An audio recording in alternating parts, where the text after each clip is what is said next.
राज्यभरामधल्या शेतकऱ्यांचं कंबरडं मोडलेलं आहे आणि असं असताना पालघरमध्ये सरकारकडून एका शेतकऱ्याच्या जखमेवर मीठ चोळण्याचा धक्कादायक प्रकार समोर आलाय। नुकसान भरपाई म्हणून या शेतकऱ्याला फक्त 2 रुपये 30 पैसे मिळालेत। त्यामुळे या शेतकऱ्याकडून संताप व्यक्त होतोय।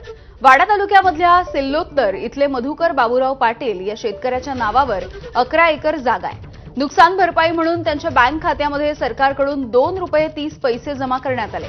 प्रधानमंत्री फसल योजनेच्या माध्यमातून हे पैसे जमा झाल्याचा मेसेज मधुकर पाटील यांना आला आणि ही रक्कम बघून त्यांना धक्का बसलाय। पावसामुळे राज्यामधल्या शेतकऱ्यांचं अतोनात नुकसान झालंय।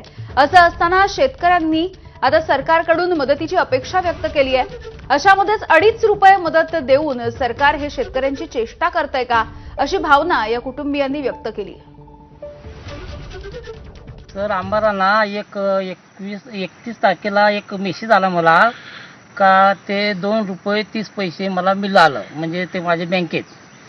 तर ते फार कमी पैसे येते ना, ते काय आम्ही काय करायचं दिलं, म्हणजे काय पैसे दिलं ते मला काही माहीत नाही मला।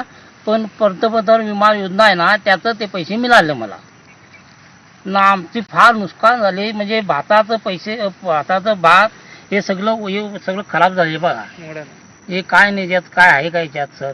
संपूर्ण भात शेती ही कामातून गेली आहे। सगळ्या भात शेतीला रुजू आलेले आहे।